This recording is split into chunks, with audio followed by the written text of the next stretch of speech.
Good afternoon. I'm very lucky. I'm lucky because this is my first meeting of BIMSTEC. And that meeting begins with the meeting with the young people. That's what makes me very lucky. All along, I tried to get inspiration from young people,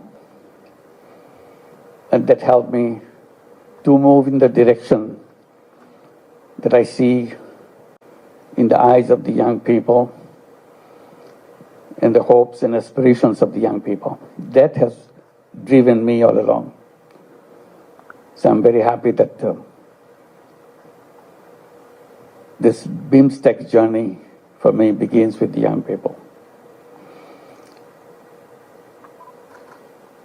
In this brief presentation, I'll just talk about some of the highlights of my story, how it went. But Excellencies and ladies and gentlemen, and my young friends, first I must express my deep condolences for the tragedy that's taken away so many lives in Myanmar and also in Thailand.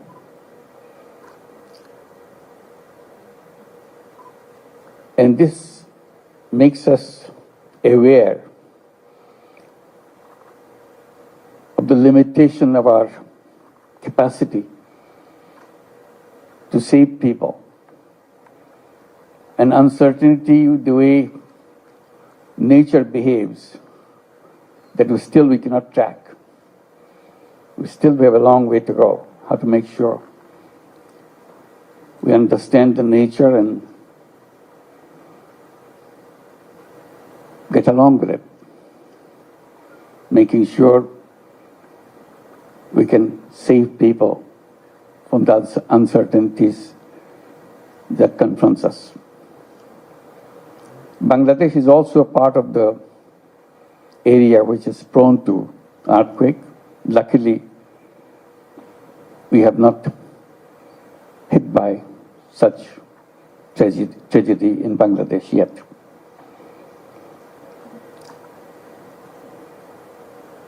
I'll just give an idea how I got into the things that I have done in the past. I was just mentioning to His Excellency Minister of Social Development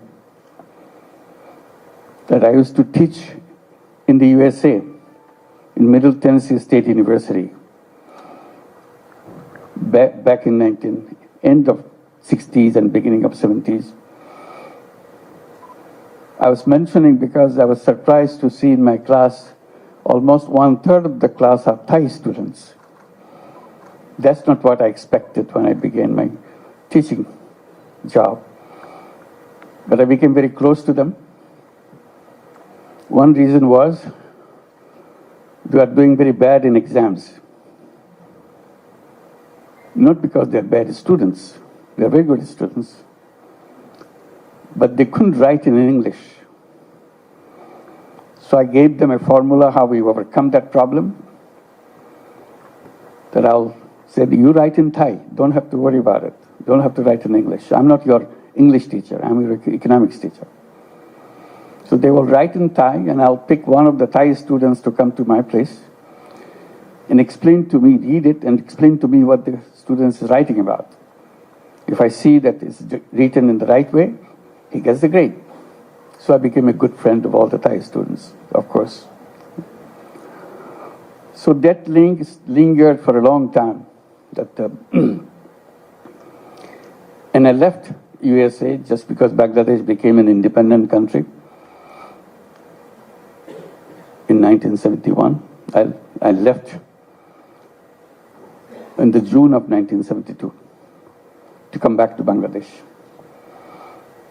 with all the excitement that you have a new country, you can design it with the dreams of your imagination.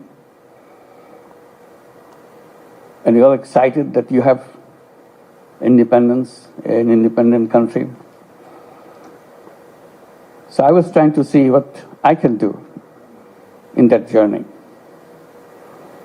But very soon, all the excitements of creating a new country started disappearing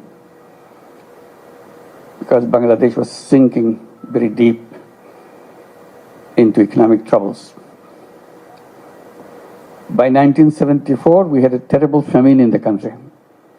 We read about famine in the textbooks, in the history books, but never see a famine around you. Now we have the experience of seeing a famine. You are coming from the United States with all the excitement of moving forward. Now country is sinking in depth, unimaginable depth. You see dead bodies on the street. It's not a disease, it's not COVID-19 which made them die. It's just not being able to have a fistful of rice to keep them alive. So as a young person, you start wondering, what good is this university where I'm teaching is all about? You can teach all the brilliant theories in classrooms, walk out of the classroom, you see dead bodies. So it unnerved me completely. I didn't know where to begin, what to do. I did little thing here, little thing there, didn't work. Then I decided, Bangladesh is too big for me. I'm a small guy. I can't do anything for whole Bangladesh. But I can do something for the village next to the university campus. This is a very interesting university, beautiful new university, but located in the midst of villages, not in the city, in an urban setting. So I decided this tiny village next to the campus is my Bangladesh. I'll do everything I can to make sure this village remains away from the deaths from hunger. Not only this year, next year, a year from now on. So all the imagination that you have with a good economic life, I tried to bring in my ideas, how to build this, create those situations in this village. I did little things again to see if I can be helpful to people. Then I realized the village is too big for me. I can't do anything for the whole village. So I started paying attention to individuals. That's a long story. When I started talking to the people in the village, get to know them, they look at me with suspicion because I'm coming from the university, which is just next door. But still, you're a kind of quote-unquote foreigner. Luckily for me, I could speak the local dialect. So that way, there was no language difference. So one particular event took me to take a next step. Woman I met, she was a victim of a loan shark. She did a wonderful job, but the benefit of her job is entirely taken away by the loan shark who provide her the money to buy the ingredients for whatever she is making. And the loan size was just over $1. That's a loan. But that $1 loan kind of made her into a slave labor. And instead of overcoming the problem, she became a slave labor because whatever she prepares, the condition of the loan shark is, you have to sell anything you produce to me at the price I decide. Imagine that. So in the conversation, I said, if I give you the dollar, can you produce and sell it in the market? She was not familiar with the market. She said, I can try. So that was my first loan I gave. Gave her $1. I said, you have to pay me back. But whenever you can, I'm not going to force you to do anything. And the results I got from her kind of made me think, if $1 can do such a thing, why don't I do more? And I still have lots of money in my pocket. I'm coming from the United States. I was teaching there for several years. My pockets are full with dollar. So that was the beginning. And it led to step by step, not only just lending money, but raising questions, fundamental questions. If this money, this dollar can change one person's life, and you get your money back, why don't we do more? I go to the bank in the campus. It's a newly built campus, newly built banking offices. I talked to the manager. I said, why don't you lend money to the people, poor people in the village? He was shocked. He simply argued, bank cannot lend money to poor people. They argued and argued. Nothing changed. I said, you know what? Your banking system is totally wrong. You are built in a wrong principle. The principle that you work with, the more you have, the more you get. So you're always looking for the guys who have more, so that you can give them more. I said, that's kind of reverse of the actual principle that you should have. Actual principle should have been, the less you have, the more attention you get. My first responsibility is to go at your door to serve you. You don't do that. As a result, you create this problem for the whole village and for the whole country. Now I see it's the whole world. Same banking principle. The more you have, the more you get. If you have nothing, you get nothing. So stay there. The whole idea of transforming the society is killed right there. There's nothing wrong with people. They're full of energy, full of creative ideas, but the institutions are built in the wrong way. So I started becoming very vocal. Since I'm a university professor, I'm quoted in the press. I make it very, very sharp. People laugh at me. This crazy guy, don't understand any business, any banking. He keeps talking loud about something which cannot be done at all. Poor people need jobs, not money. I started answering that question. I said, money is more important than job. That became another root of my arguments, and I continue to do that. But for the time being, I'm saying, not only banks should be made in a way that you should be focusing, started doing business at the bottom first and then gradually move up. To make it more focused,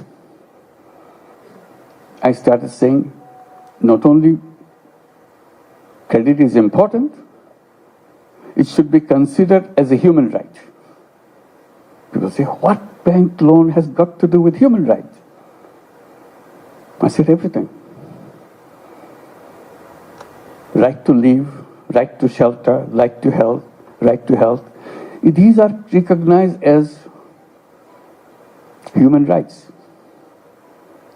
You cannot achieve right to food, right to shelter, right to health, all these, unless you establish right to credit. The moment you have the right to credit, others will be established by themselves, by people themselves. You don't have to bring it from outside, because credit leads to income. So that continued. I said, since bank doesn't give the money, why don't I create my own bank? So that is another route. We started with that $1 loan. Now I'm talking about creating my own bank. It took a lot of time. Finally, I created a bank for the village, called it Village Bank. In Bangla, we call it Grameen Bank. That's the word you hear. Grameen means village, village bank. And I was very excited. And how do we get all this thing done? With all my students. I didn't have anybody else. My students loved those ideas. They were with me all the time. Continued with that. So it's established in the village, then it started spilling over to the other villages and other villages. Soon we see it became nationwide bank. Everybody said, why do you do that? That doesn't do anything, this tiny little money, $5, $10, $20. That's not, I said, that's the beginning. First dollar is the most important dollar in everybody's life. But the world denies that money. What I'm doing, I'm just bringing that as a human right, that you can do that. As a bank, it's not a charity. Then I started arguing about the charity versus loan. I said, charity is a wonderful idea. Charity money goes out, does wonderful things. The money doesn't come back. So you have one time use your money. But if you invest and lend the money, and the person who took the money promises to pay you back with interest so that you can cover your cost, that's a fantastic opening. You can go thousands of miles with that. Nobody can stop you because money comes rolled back again and again. So use the same money over and over again. And I started saying, charity money has only one life. You can use the money once only. Money goes out, does a wonderful job, but never comes back. That's called charity. I say the same thing if I use it as a loan. I lend the money, I provided the funds, charge the cost of the operation, money comes back. Use it again. It does the same thing again. So you can expand and expand and expand. Reach out to millions and millions of people. It's very difficult to argue such things in the environment where banking means you have to be providing collateral. I said collateral is the wrong idea. It's a wall built to deny poor people access to bank. That's the only purpose. How dare you say that? I said, say it because I don't have collateral in my system. People take money, they pay me back. Oh, they will never pay back. I said, they have been paying back all my life. I have no problem. Oh, they will finally show you that you are not right because they will not pay you back.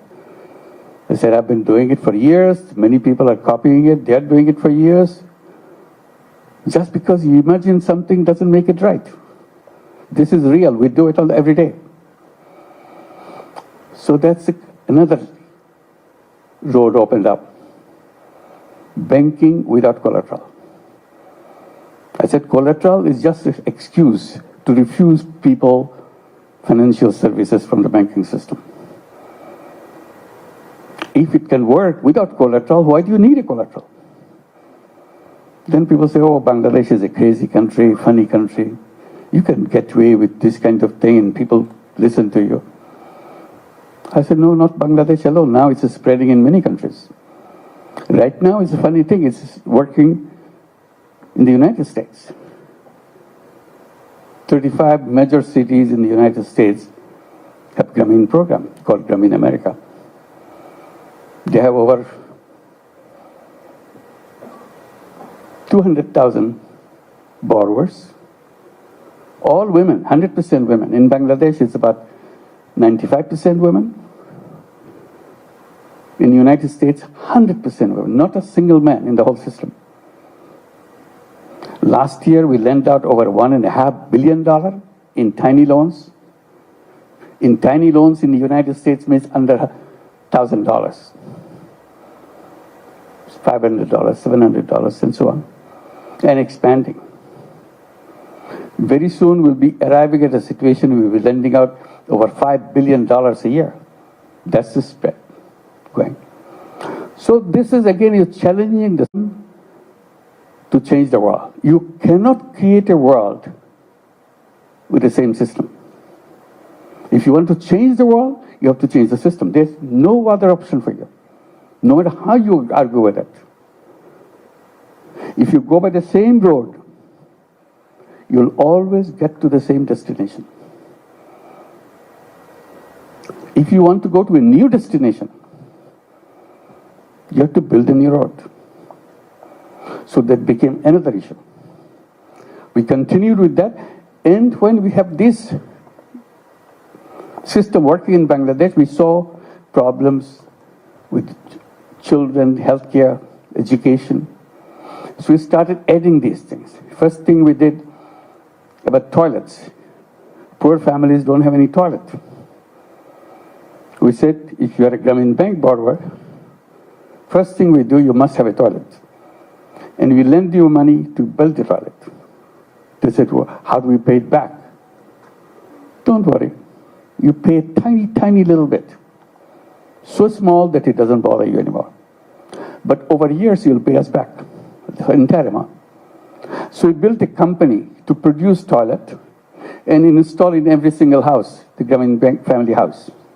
So toilet became an essential thing in Grameen families. And we had no problem with giving the money, spending the money, and getting the money back. Then we started giving them housing loans. Again, the same principle. We build the house, you build the house, we give the money, you pay over a long period. Then we started bringing healthcare through health insurance. You pay a tiny little bit, but you're covered under health insurance. Again, it pays it back. So we created lots of these little things, one after another, and in a sustainable way, in a financially sustainable way. They said, you must be getting lots and lots of foreign money to do all these things. I said, I don't take any foreign money at all. Grameen Bank resists foreign money. Many big international organizations wanted to give lots of money. I said, no, we don't need money. We have plenty of money. We are in a business. We generate our own money within a bank. Banking system is a very interesting system. It generates its own money. People come and put the deposits in the bank and use the money to give it to the people. And we are the most reliable bank in the whole country. We work in all the villages. People from the area, they come and put the money because no other bank. So we have lots of money coming in. Our problem is not shortage of money. Our problem was a surplus of money. They put the money in, but we don't know how quickly to expand your business because your business is fixed. It has to be poor women. They have capacity to take, but it's limited. So it's a very reverse kind of experience. So this is one area. We created all these businesses. We created these programs, turned into businesses.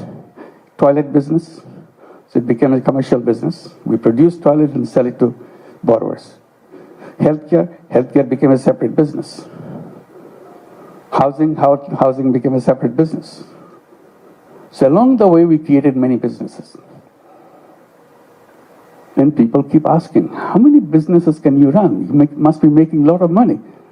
I said, yes, it brings the money back, but we don't want to make any profit out of it. Another debate began. Debate is, how can you run a business not to make money? Because in our textbook says, you must maximize profit. if you want to be a business. And you're saying you don't want to make profit for yourself. I said, that's the difference. I'm saying I don't want to make profit for myself. Business makes profit. Profits is rolled into the business to expand the business, to reach out to more people, provide more services. It's self-reliant businesses. That became a debate. That you cannot call a business. I said, I'm an economics teacher, so you don't have to define what a business is all about. It's a perfect business. Simply, I don't take the money off the business into my pocket. That's all. Then it turns not a business. You have to make money. That's the business. I said, no, that's not what it says. It says you have to make profit, not put it in your pocket. No, you have to put it in your pocket. So that debate went on. Big experts in economics started challenging the whole idea. I said, okay, it doesn't fit into your idea of business. This is a new idea of business. So I needed a name to define it as a new business. So I started calling it social consciousness-driven business. When I mention it several times, it looks too long for me. So I simplified it, call it social business. What is a social business? Social business is a business to solve problems rather than make money for yourself. Oh, then this is not a business. Business is not supposed to solve problems. Business is supposed to make money for yourself. I said, this is a new kind of business. Do you have a problem with that? If you have a problem, you don't go do it. I have no problem, I do it. So I created social businesses. And one after another, we created many, many social business, became nationwide businesses. Very interesting thing is, some international companies, global companies became interested in the concept of social business. They wanted to build social business, taking us as a partner. So we agreed. So we kept Danone, Uniqlo, and many other such companies. So another class of business created, social business. So the world is stuck. And it cannot free itself from the old thinking. In old thinking, you are destroying this whole world for yourself. I said, old thinking has created old civilization, which you are going through. And I repeatedly underline that the old civilization that we are going through, the present civilization that we are going through, is a self-destructive civilization. It will destroy everything. And that's the path we are going. If you want to survive as human being on this planet, I said we have to create a new civilization, which will be, the features of new civilizations has to be very clear. It should, first condition of the new civilization, the businesses should not be greed-driven. So greed part has to be squeezed out in the new civilization. Greed will destroy us. Why? Because whatever, all the things that we talk about, we promise as a government to see this is what we're doing. Our country is moving forward, our GDP is growing and all that, and growth rate is so high. So what? All the wealth this is generated gets concentrated in few hands. They become richer, richer and richer. And we call it development, we call it growth, we call it fantastic economy. But that's, you are planting the seed of your self-destruction. Unless wealth is shared, you cannot sustain a society. Concentration of wealth equals concentration of power. And you start concentrating power and deprive the power for the people in the ground, that society will collapse sooner or later. That's it. This is one reason why the civilization cannot sustain. On top of it, we are destroying the planet through environmental side. We created the world where consumption is the king. You buy, consume, consume, consume. and in the process, create waste and waste and waste. If not anything else, the whole waste that we generate every day will put us into grave of waste. I said we have to redesign our lifestyle. Lifestyle is not about continuous process of creating waste. Life is about preservation. Life is about protection. So it continued on that. Then finally I came out with one idea, put it in a kind of capsule format.